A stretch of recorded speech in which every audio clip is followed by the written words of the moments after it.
Welcome to House Call. And I am so pleased to chat with Andrew Pinkowitz today, aka Pinkowitz. Welcome to the podcast. Thanks, Shell. I really appreciate you having me on the show. I am, and this is the first time I'm actually using my professional podcast platform. So I'm hoping that we can level up these conversations a little bit. Yeah, I think if we've got the upgrade, let's use it, right? Absolutely. So, for some listeners who may not know you, can you kind of give a little bit about your background and kind of your journey into music and what's kind of brought you to this point today? Happy to. It's a patchwork of different stories, so if anything is interesting, just we can focus on that. Absolutely.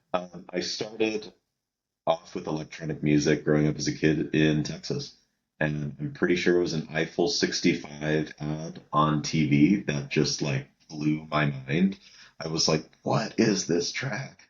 And I actually recorded an entire day's worth of infomercials and fast forwarded through the VHS tape until I could find what the song was. I'm not sure. Awesome. Yeah, that's dedication, right? Yeah. But then I went so far as to uh, just dance to that track wearing an outfit of all blue to an audience of elementary schoolers during our talent show. And the audience got so rowdy that the older teacher had to come up and say, "There is no yelling at Wells Elementary School students. You may clap, but you may not yell." I would love to find this VHS tape. It's somewhere in my parents' house. Anyway, That it started a very. story. That is a really that is foundational. You know how I feel like when we are earlier after in that kind of early adulthood phase, we're just trying to be successful, be cool, Yeah. be whatever Yeah. other people's definitions of it. But then I think as we get a little more mature, we realize that we kind of had the answers all along. It's just follow the stuff that made us interested when we were kids. And that's kind of a good a good heuristic for what's worth spending your time on. Oh, that's actually really good advice. I give that advice to my daughter all the time, right? You Yeah, follow it's the what makes truth. And I you. feel like it takes a while for it to sink in, right? Because I've sure heard it quite a few times, and now I'm only living it. No, no, totally. Um, Did you play any instruments as a child? yeah, I grew up playing piano. That was the main thing. I didn't really know so much about music theory. I just kind of sat a laptop on top of my upright piano and just played songs that I liked over and over again until I could figure out the rough mechanics. It Wow. was a bit of a brute force mentality, but what was nice was I had those kind of unstructured building blocks. And then when I worked with a music teacher that really resonated with my style, it just the neurons connected, right? Mm. Like the it was all there and it was just kind of building on that foundation. I mean, I've always been interested in music growing up. I was in theater and musical theater. Yeah. Um, I love singing too. I really enjoy playing guitar, but I'm not fantastic at it yet. But I have released a track with a little guitar. Oh, wow. And always, yeah, that remix on the perp. I just did a little single note pattern and doubled it and added distortion, and then added a sample of my son saying "Dada." It's really good. It's really so good. That's so great to like integrate your heart into it too, like your family, your child, that Yeah, emotional love and making it all kind of part of your music. it's a snapshot in time, Yes. right? Like it sounds morbid to say, but we're both not going to be here forever. And at the end of the day, we're just going to have little glimmers of ourselves that might kind of float on into the ether. And I think it's a nice way to have a moment live forever, you know? That makes me emotional because I feel and I'm a newer producer. I'm certainly not seasoned yet, but that is something like if I get nothing else, if I get nothing else out of anything that I make, it's something I can leave as a snippet behind that I was here, and a Yeah, snippet behind that my daughter could reflect upon someday after her mom is long gone. A yeah. legacy per se of your creativity and marking that moment, and it kind of fits into your. I know your daughter's proud of the legacy you're building. She's my everything, my Yeah. everything. I was very inspired by my mom's creativity as well. So she's a incredible saleswoman with sunglasses, but she's always had these just creative endeavors. Like I'll remember being a kid, and she painted this beautiful canvas of a flower with exquisite detail and vibrant colors, and she made so many of these and put it in our retail store on the windows. And she was really the first person that exemplified weaving in creativity in just your day-to-day life. Yes. And Yeah. it was really cool. And you kind of notice those things from your loved ones and role models as you mature, It's so right? true. It's so true. But the kind of circle back to your earlier question, I'd always been messing around with like FL Studio in high school and making little patterns and things, but never really getting to finish tracks. I started DJing in about 2015, and Yeah. when I was doing a lot of my consulting work, and kind of into college, I would always have deep house, progressive house mixes, always playing specifically the Anjuna Deep compilations. Oh, yeah. Those would be really grounding for me and got me through some tough times, was my, soundtrack for training for multiple marathons. And I just felt this need like, okay, I have this deep love for it. I love combining other tracks that exist to make this 1 + 1 = 3 thing, but this isn't Mm-hmm. fulfilling this deep need of wanting to make my own thing. Yeah. Um, but I always used work as an excuse for not really diving deep into it Mm-hmm. until there was a pandemic in 2020, and I Oh, didn't was have that your to. moment? That was really the moment where it went from passive to active. Yeah. When Caroline and I got married in 2020, I did a DJ performance where I brought my own tractor setup for all of our closest friends and family Yeah. at cocktail hour.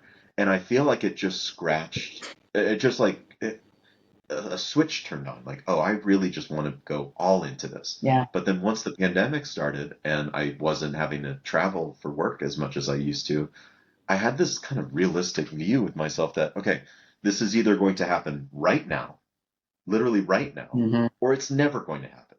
What do you pick? Yeah. And I picked the courage to be bad at it for years and relentlessly seek feedback from people I looked up to Yeah. that were willing to give it Yes. and get 1% better each day, Atomic Habits style, Yes. if we're James Clear, That book.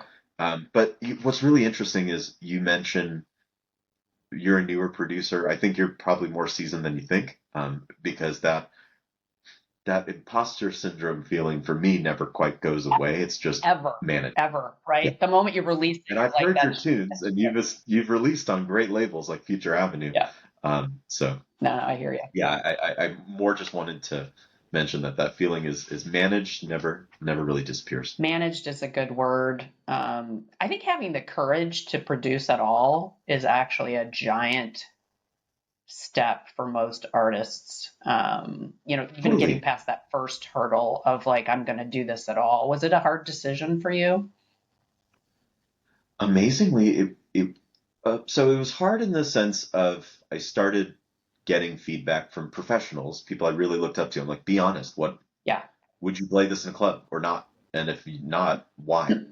Um, and that was tough, but necessary. It is. Taking yourself out of just imagination station completely and getting a realistic pulse check about how is this aligning with kind of objective standards of quality Yeah. for these genres. Yes. And I feel like you have to first learn the standards to then carefully break them when you want to Yeah. and push things into new ground. So I think in that period from maybe 2020 to 2021, midway through, it was a lot of growing pains, Yeah. but growing pains are good, They are. actually. Yeah. And a pattern I observed over these 5 years of active work on this craft, is the breakthrough follows the struggle. It's part of the other side of the coin, as my dad used to say. You kind of have to push through new unexplored territory, find that struggle, and then climb the mountain. You're like, whoa, look at this. And it just accumulates. It's so true. And I think you're also hitting on, I think being an artist, you really have to like put your ego aside. And I think that's important work for every human being. Like, Your work should be in service of music. yeah. And I'm music with a capital M, whatever she wants. If you listen to what she's telling you, Yeah. using what Victor Wooten says in his book, The Music Lesson, which is one of my top 3 books maybe of all time that I've ever read. I need to read that one. I haven't read that one. I read Atomic Habits that you brought up, which is a fantastic. Yeah, that's a great, like, productivity book. This is kind of a relating to yourself with music from a kind of spiritual Oh, I perspective. gotta read And it. I gotta think. I think you'd love it. And it's on Spotify Premium with the audiobooks thing. So Perfect. yeah. I'm putting that on the list today. I'll start So I think diving in. cool. Yeah, I think you'll really enjoy it. To answer your question, I had fear when I kind of knew that that fundamental base layer wasn't there. Mm. But then once I started, I was confident in that foundation I built. Then I felt more comfortable getting that first release out there with Ricardo, and ultimately just iterating on that and taking more risks and breaking the self-imposed patterns. I view it as not just individual releases, those are more data points, but it's more this woven tapestry over time. What does the body of work suggest? And that's what excites me. It is. It's so exciting. I love to talk about this. Is there anything you're working on right now that is kind of a newer skill set for you and kind of your artistic development right now that you get excited about? Yeah. So I have a little bulletin board right here, and under the original section, I have a bullet point that says start a new idea and explore new territory. Mhm. So I sometimes will open the console and not know what I'm going to learn. I might just try to break something, you know? Yeah. And then in the process of doing so, for example, I was struggling with automation with Diva for a while, the software synth, Mhm. and I did a lesson with Duluce, and he like has a let's call it very direct style, and it was a point I needed to hear. So he's like, dude, you gotta just push this software to its limits. So I literally turned every single knob, and I got some crazy sounds. I just recorded the whole thing for like 18 minutes Mhm. and extracted my favorite snippets. And there's no way you'd be able to replicate that with just a few, manually drawn automation curves.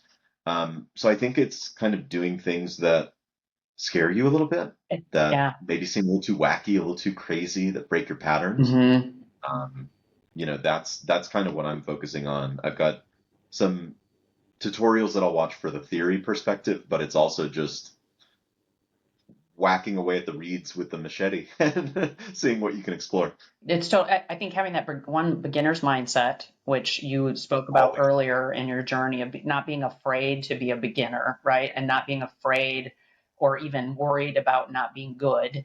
And then two, being willing to experiment, especially with new things. And I am light on the plugins still, and I use Good. Ableton. That's the way to do it. Yeah, I bought way too many way too early, and I probably could have bought like 20 to 30%. The stock plugins are great with Ableton. it's a good place to start, right? And then, but even getting comfortable experimenting with what you have, sometimes like you're so afraid to make a mistake. It's like, well, so what? You can hit delete. You can Right. start over again. Sometimes the mistake is the answer. It's a Bob Ross style happy accident. Happy accidents. I'm always really impressed with your rhythm sections and the way your bass lines move. Thank you. I appreciate that. Solus out of the Green Bay, Madison area. I met him when I was at Balance Croatia. He's also really good in that arena. Do you have any Mhm. recommendations on kind of baseline best practices or anything that you do? Yeah. Yeah. Well, I think part of my signature might be that little staccato bass that I always or It is frequently a have. you I have can a maybe count on one hand the number of sustained basses I've made in a track. yep. Although those are cool too. But with my general approach, I'm taking this from a tutorial on Ableton. I'll send you the link after, but it really changed my perspective on bass lines. It's to focus on the rhythm first and not the notes. So Oh, let's use an example of a remix I just finished. Um, I was at home visiting family in Texas. I live in Denver now, for folks that don't know. And all I had was my laptop with me. So I enabled the little laptop keyboard and I yes. put on my favorite bass VST, which is Trillion. And gosh, it's the same people who make Omnisphere, Spectrasonics. Okay. And oh my God, it's incredible. It's my go-to for pretty much every bass. Mm. That and Monarch um, on native instruments. Anyway, I'll start with just tapping a rhythm. Because my voice is a little bit lower in register, sometimes I'll even hum a rhythm. Yeah. I have on my phone right here, I've got the quick action button um, Yep. mapped to uh, voice notes. So often I'll have fleeting ideas when I'm not in the studio Yeah. as a, hey, that'd be a fun rhythm. Mm, Capture it immediately because it goes away in seconds. it And does. you have a discrete opportunity, even if it looks a little silly, if you have to walk away, always capture the idea for melodies, for bass lines, anything. But what I'll do is kind of equate the hummed rhythm into just a tapped rhythm, Mhm. and then I'll think about the scale I'm in, and then just play around with fifths. So we'll do a dun dun dun dun dun dun dun dun dun dun, Yeah. and then from there you can kind of choose different notes in the scale that sound well. Throw a little turnaround in the end, dun dun dun dun. That A little kind of trick. suggests the Yeah. start of a new Yeah. phrase. Yeah. So it always starts with rhythm.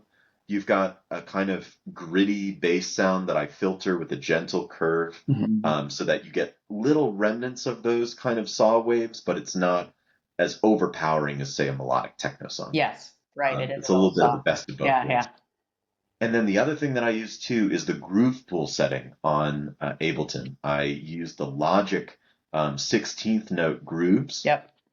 with very heavy quantization on my rhythmic elements. So it gets all those little micro adjustments of the various percussive elements and the bass notes and sometimes even the melodies and chords. It just adds this little extra indescribable element of cohesion. Interesting. Um, and then the other thing too is on basses, I use the uh, velocity automation. So I'll set ranges. So every time throughout the track, Yep. you're going to hear a slightly different velocity, and I'll make little manual nudges, tiny, tiny little manual nudges, so it just gives it a human feel.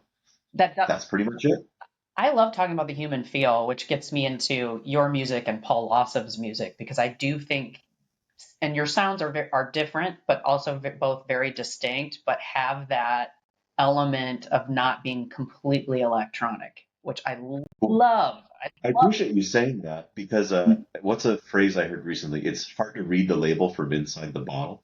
Like you're probably observing patterns about my music that I'm completely blind to. Sure. And just like I am observing, signature elements of Paul's music that I listen to it in a few seconds. I'm like, oh, That's Paul Paul. definitely Yeah, wrote. no, totally. Yeah. Yeah, yeah. I just think it's a really fascinating concept, right? That our friends and loved ones can kind of notice things that we're blind to. It is you're so in it sometimes, and I Yeah. sometimes my best edits happen when I get out from the studio and I go drive in my car and listen to my music because you're almost Yeah. getting outside of yourself a little bit and hearing it like an You're observer. changing your environment. Mm. You're changing your Yeah, kind of yeah, that informs the perspective in which you listen. yeah, yeah, and it helps me understand how it sounds on the car too. Yeah. My favorite Do you place. have a sub in your studio? Do I have what? A subwoofer? I don't have a subwoofer. I've just Right. bought some new really nice Mackies, and the next purchase is Cool. a new subwoofer for the studio. What? That's one thing that really made a difference for me. Now, was it the most popular choice with my wife? Oh, Not initially, but she's warmed up to it. um, God bless the no, people but that the love real us. reason I have just these little I don't know what they're called. They're not super top of the line studio monitors. They go to around like 60 hertz, Yeah, but with this subwoofer I've got down there, I'm feeling the 20 to 60 hertz range just like it would sound in a club. which is great. And they make these cool things called sub packs, Yep. but the problem is I've heard people ordering them and then like 5 years later they haven't received them. So Oh, until it becomes, oops, sorry sub pack if I called you out there, but y'all should ship your products if you did a Kickstarter campaign. Um, until that's actually purchasable, I feel like a subwoofer, even though it may kind of distort your acoustics in the room, if you tap it very gently, to me, I love hearing those low end yes, elements, and it helps me dial those in. especially for the My club. production mentors hate that I do this, but I disagree with them. Interesting. Interesting. Yeah, they are more like in the get great monitors side or get a sub pack side. It distorts your room, but at the end of the day, people want to hear some low end when they go to clubs, so I want a taste of how it sounds.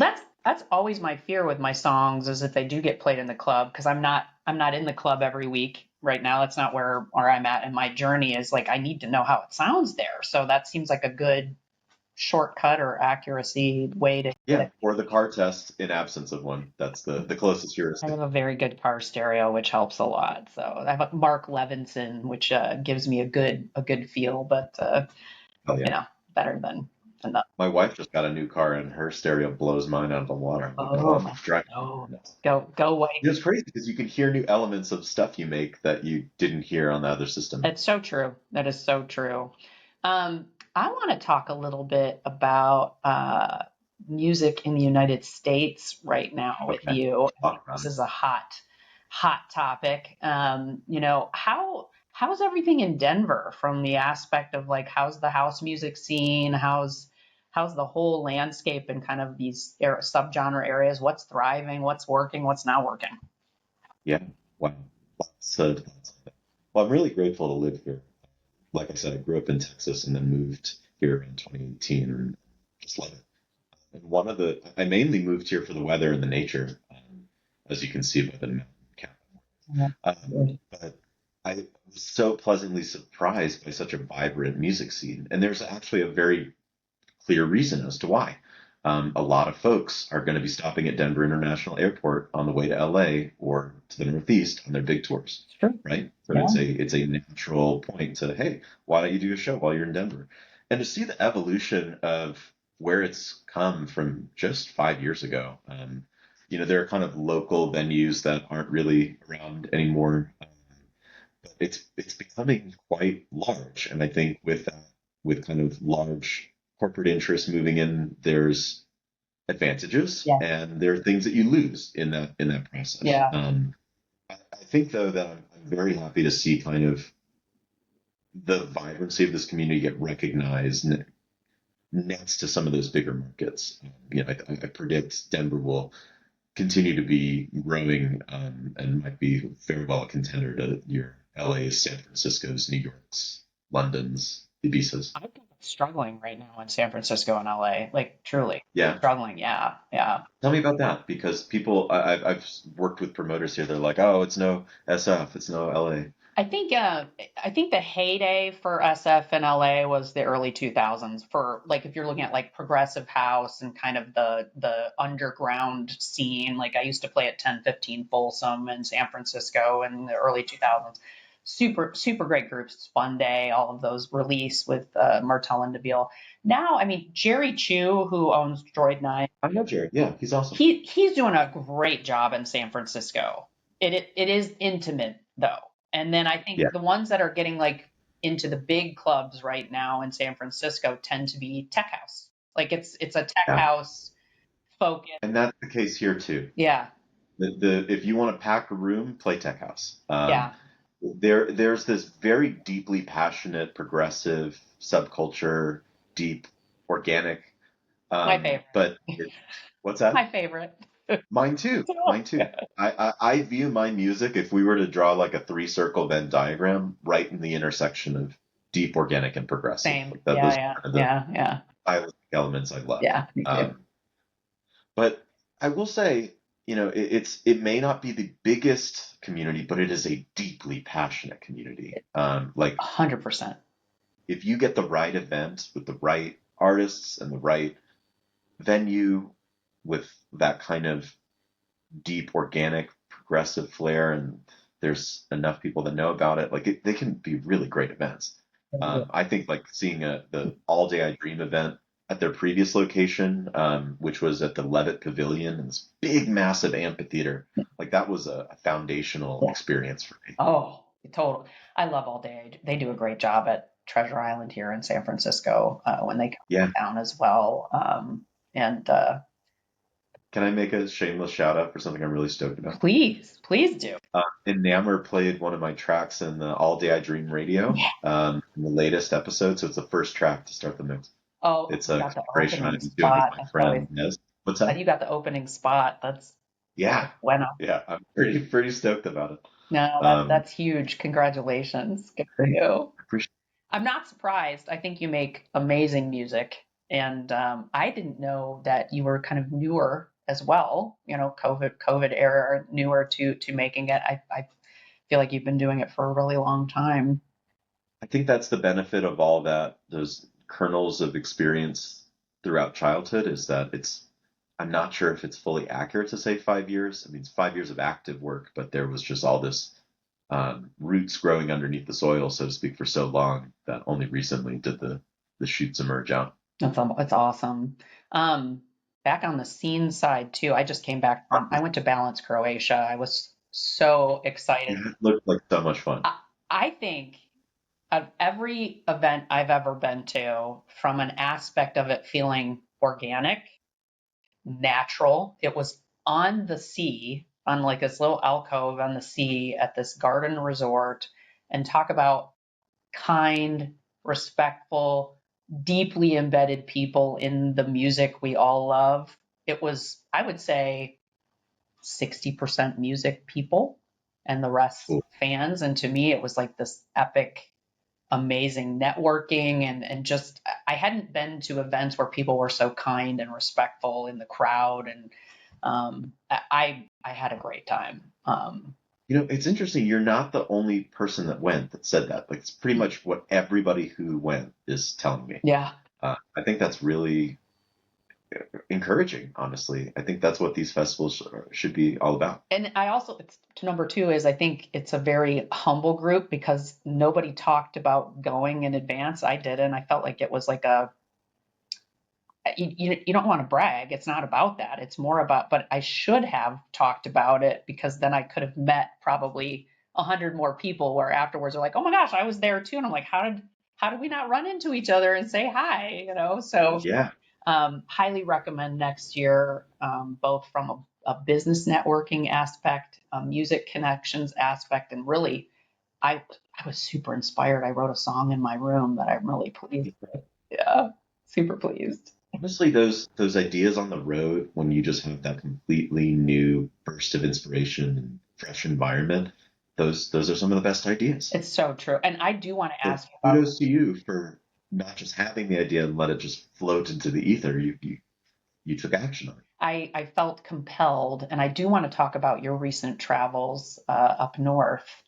Any Oh yeah. any other feedback on the music scene in Denver or anything else before we move into your travels?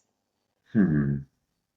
Mainly, it's just it's a great group of folks. I'm mainly just grateful to be here and to be among such a tapestry of talented artists. And With the Denver scene, I think the lasting last thought is I'm just happy to be here. There are so many talented folks here. I just feel creativity through osmosis when I'm hanging out with them. So yeah, yeah, that's grateful to be a part of it and kind of add my own unique signature as part of that collection of voices here. if someone's coming to Denver, what are kind of the top couple of places you think they should check out that play good music? Yeah. I think check out who's playing on EDM Train, that app, and there are so many really aligned to the act because you it's hard to get consistency in genres. You might have bass house playing one day and Yeah, progressive the next that's day. that's so true. Uh, Yeah. that said, some of my favorite venues here, I really like the rooftop on Club Vinyl. Some really Mhm. fun daytime house shows there. Oh, I love Uh, day parties are the best. Yeah, Mockingbird is a cool lounge style feel with this central dance floor, so you can kind of have those just chiller conversations over to the side or dance depending on what you're in the mood for. The church is a pretty wild venue. It's an old church that was It looks cool. converted into a nightclub. It looks really cool. Yeah, yeah, and I had a blast playing there. I think those are the main three that jump out. But honestly, there are some kind of newer independent organizers that I'd say to look out for, from some really great afters events Yeah. to some warehouse parties. I think that kind of grassroots level, Soundground is doing a great job. My friend Volley just started a new series called Universe that I heard they had a really good first event in their warehouse party. Yeah, I'd say look for those kinds of grassroots events too. That makes me really excited because it's where I got my start. It was all underground It's back when where I the genre got its start. That's what it did. what it was, right? Yep. And it works, like you were saying, it's something you can drive to, dance to, pray to, nap to, work to. It's got heart in it, and It's a like flow facilitator. it totally is. It is for Yeah. me too. Major And healing. that's why this was so appealing to me in the first place, was Yeah. because I would be able to tune out the noise and the chatter that was going on my anxiety prone mind and I, focus I and feel you. be. Totally feel you. Yeah. It's a center spot for sure. But you wanted to talk about the recent trip to Iceland too, I right? do. The pictures looked amazing. So beyond the Yeah. travel, what were you doing there? What were you working on? Well, my one of my closest friends, Ali, he's getting married, and we had a bachelor party there. So can't beat that for a venue. It was, No. yeah, we rented this house that was like next to the president of Iceland, which to me is just wild that like it's, I don't know, you'd never find something like that in the States, right? That everyone's No. so chill and knows how to coexist, and it was just I really enjoyed the Nordic culture. So we did so many hikes, and the 24-hour sunlight is wild. So In the what we would summer. do, Mhm. yeah. Yeah. So to cut down on crowds, we would start our hikes at like 11:30 p.m. Oh and wow. hike into 4 a.m. with no one else on the trail, and just the kind of I don't know if you can call it a sunrise. The sun never really left. It just Yeah. kind of went maybe dormant slightly before it went back to full blast. But Yeah. that Icelandic mini sunrise, if you will, was awesome to watch. And then I got a chance to meet Bjorn and Leon from Nordic Voyage. These are folks that I've been talking to for years. When I was chatting with my friend Deepak back in 2020, he was the person that first showed me the label, and he's like, I think you should check out these Icelandic guys. Like your music sounds like it's pretty aligned. And I listened to some of like Return to Saturn's releases Mhm. on the label, and I'm like, oh man, this is a real, target for me one day. I'd love to get connected with these guys. Yeah. I know, Gabriel, Yumi. There was one time where he was streaming and he was playing one of my IDs, and I think Leon was in the chat, and he knew that I wanted to release on Nordic Voyage, so he was just like, "Hey, Leon, check this guy out." And then Leon was like, "Yeah, send us music." Yeah. So I did. I sent some tracks that I've been working on for years that I've just been finessing and finessing, and they wanted all of them. And yeah, it was really cool. The two actually they picked two of the tracks I sent, and then we had two remixes, and it was Elias Catalanos and Plekta released one, and oh, I absolutely love that track. It's So a talented. Like that. I just played Hovak's remix of Glitches in Your Woods for a set down tempo set I was recording. I just love their kind of blend between the organic and the down tempo, and how they're really addressing that ground between. It's amazing music too that I think doesn't get played enough. It's its Yeah, own like distinct super subgenre. But 100%. You know what I found beautiful. enlightening? Oh, it's incredible. Mm. And being in Iceland and hearing, we went to this kind of Viking restaurant that was in one of those older places with the turf roofs, Oh, and nice. Yeah. it was Authentic. fascinating. But I was hearing all of this kind of Nordic drum music, and I'm like, Mhm. wow, I'm hearing so many similarities. Like this is kind of the modern version of these drum circles, and Mhm. it sounds so obvious, but being in those kinds of environments makes you realize, yeah, it's all connected, right? Right, right. People living through the centuries and their versions of orchestras at the time, right? It's just Yeah, modernizing. We're continuing to modernize it as we go and try to keep some of the original feel and elements. Like you were talking about the human touch to it, the human precisely. sounds, I think are really important in music. Yeah, and I think the creativity from multiple sources, going to what it means to be human, what it means to be a creative human. Yeah. There was something about standing in those majestic vistas filled with terrain that I've never seen before, realizing just how truly small I am. And in some ways, that's very humbling. In some ways, that's very empowering. It's Yeah. like, you know, let me do what I can with these limited resources and limited time that I have, and enjoy the ride. It was very centering. That would be centering. And I think sometimes too, I think we all have gifts, natural talents and abilities passed down through our genetic code. And as small as we are, we have this ability to create something Be bigger special. than ourselves. Yeah. Yeah, exactly. No, that's so true. That Um, magic formula is when you have those kind of natural skills that you really get to know yourself and really be honest about what those are, but then you fuel it with so much work and focused attention. yeah, the That's the magic. discipline. Yeah, no, that's really well said. Before we end this conversation today, what do you got? What are you working on? What's in the works? Anything coming What am out? I working on? Yeah. Well, I am staring at my garden right now. I've got a lot of veggies that I need to harvest. I've been cooking a lot of meals for my toddler lately. And it's fun. I listen to music while I cook. I get new ideas about music while I'm cooking. It's all interrelated. And then I'm going to be starting a new contract role at an aviation company.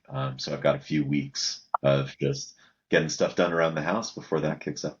Now, in your work, what is Yeah, your area of specialization outside of music? What do you do? that's a tough question to answer, but I'll do my best to answer. Um, I kind of specialize in that middle ground between where business and technology are separated and kind of Mhm. focus on unifying those two groups. I've done a lot of client consulting work in the data, cloud, analytics space. I was traveling across the country. You name an industry, I've probably worked in it, with the exception of aviation, which I'm now about to add to my list. So you're not Um, vertical specific, or yeah, industry specific. You're more connecting.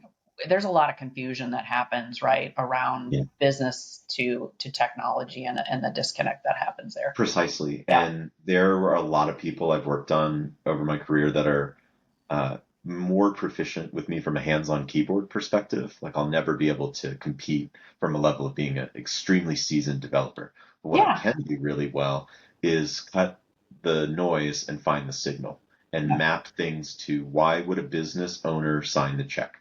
Yeah. And a lot of my roles, I spent time in software companies being a solution architect, working with kind of being the man behind the curtain with Yeah. all the It's an teams that important, are trying to impress their super clients. important role at property. I work in property technology consulting, and it's a super Yeah, important role. Very you important. get it. And Yeah. then I think most recently I had an interesting role where I got to train a lot of kind of technically minded people on this is what makes a compelling presentation. This is how you get into the room with the more strategic partners and how executives visually want to see information and hear the bottom line up front Yeah. and map it to a tangible thing that relates to their business. So that's kind of the main work I do.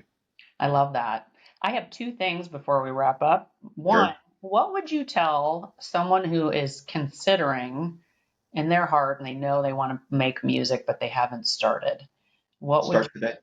Literally start today. you like, right? Find Just do it. and make the scope smaller. A lot of people think like, oh, I need to finish a whole song today, or I need to finish my album, or I need to be as uh, as successful as insert successful artist here. Don't compare to any of that. No. Compare to yourself, to your past self. That's the Mhm. only realistic thing we can compare to. Yeah. But I'd say if there's that nagging feeling, it needs to be followed, and there's probably something behind that. So Yes. my encouragement to that person would be to deeply examine that and meditate on that and think about what excites you and Hmm. then focus on some micro piece. I guarantee you that you could learn how to identify a solid kick drum for electronic music in a day, right? Oh, And then you just keep those little wins as if you were, um, it's like a paraglider, and each of those wins is a little gust of air. You just stay gliding yeah. and keep connecting it from one thing to the next while being honest with yourself about what your priorities are Yeah. and responsibilities you have, but you also kind of have to make time and get it done. I'd also say reach out to peers in your space, get honest feedback from them, join a community, Yeah. meet mentors. None of my music career would have happened if it weren't for the right people, meeting those right people at the right time, and then also being able to help them develop this kind of rising tide lifts all boats thing. It's we're Yeah. all in it together, and Yeah.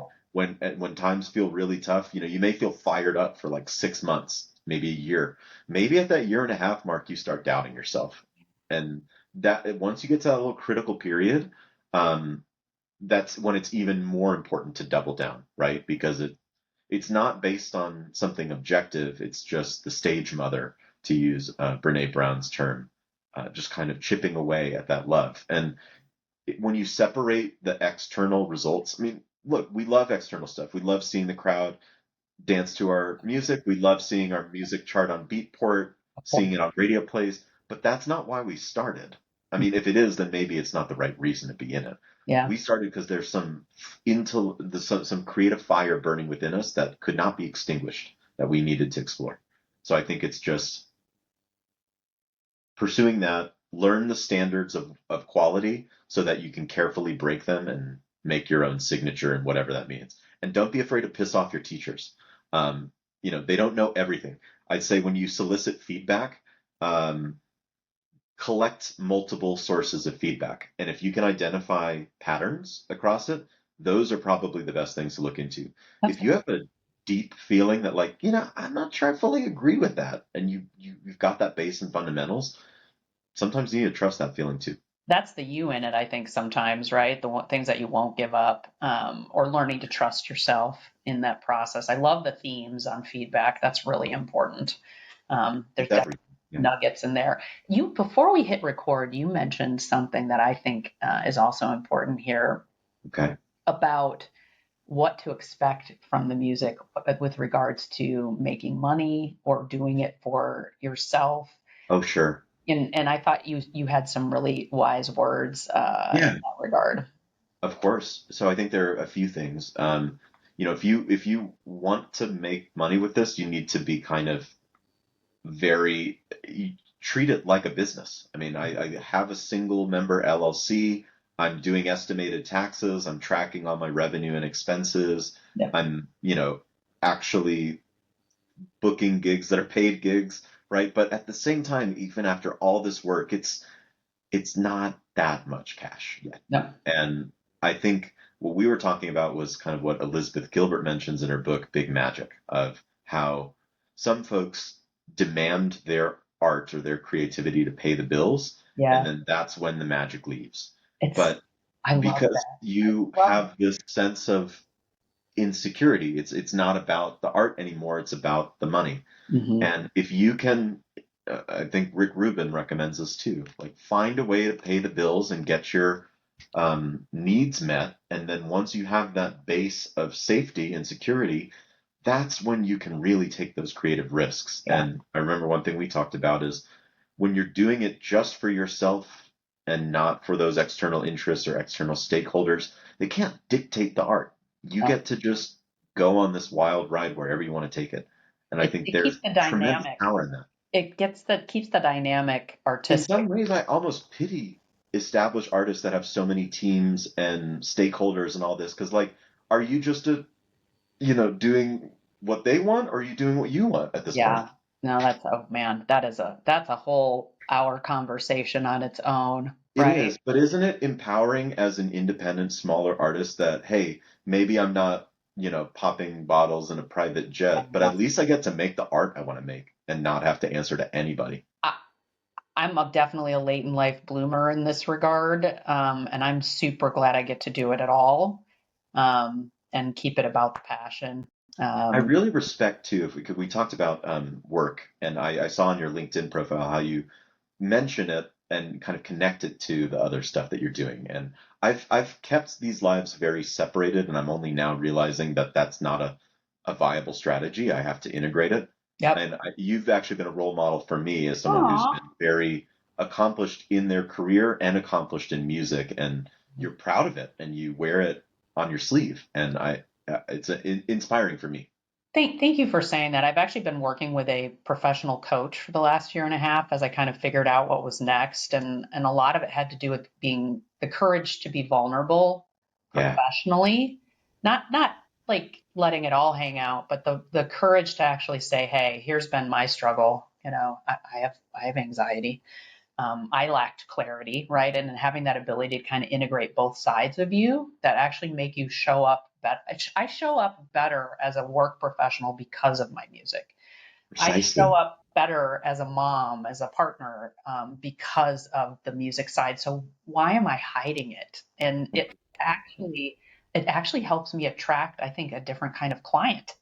Even now that I've sort of integrated, like, yeah, this is what I do, and the people are like, oh, I never would have guessed that, right? Or I had no idea. So Yeah, I there was one job I had where I was starting to book gigs and actually play out outside of my bedroom. yeah, And I think I was maybe like too overly enthusiastic about it. Not maybe was yeah, just so excited and talking oh, about it totally, enthusiastically. But yeah. I think folks like I don't know about this guy.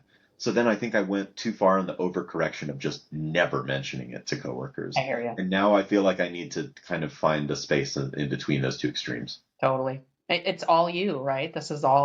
all Pinkowitz, and Right. That's the reason I use my last name. The I love music's an it. extension of me. I am the music. I love it.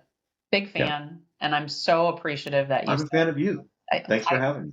I'm going to keep growing and sharing and see where it takes us, and look forward to sharing your Oh, music with our guests today too. Go ahead. I greatly appreciate that. You actually reminded me of maybe one last piece for the newer producer that I want to leave you with. Yes, please. So in those years, I would say as you make ideas, save everything. Have a Yeah. big archive and move it all to an external hard drive if you're running out of space on your laptop, because that beginner's mindset that you mentioned at the very beginning of this episode, some of those ideas I cannot recreate. Um, releases that came out really recently were revived ideas from 2020 and 2021, piano ideas that I just approached with this beginner's mindset that are now seeing the light of day because I have a bit more of a technical understanding to supplement the groove and the arrangement. Totally. It's That's a almost like you're remixing yourself. So that's a great recommendation, and yeah, actually I've kept all mine. So now you've inspired me to go take a little looky loo. so this past year, after I became a dad over the past couple of years, a lot of these releases, with the exception of the remixes I'm making, maybe 60 to 70% of my originals have kind of been in the works for several years at this point and have Love it. just been gradually refined and ready. And it's nice because you can build a bit of a pipeline for yourself and you don't have Yeah, to, oh, I'm not creating, I must be more productive. No, you can take your time. And I think there's value in that. I love it. I love it. And thank you for sharing and taking the time. And we'll put your links to your music and socials in the post when I send it out as well, and everyone can check you out and listen to your amazing music. I'm truly a big fan.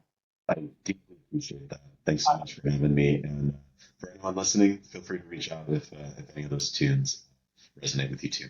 Love it. Awesome. Thanks, Andrew. Take care, y'all.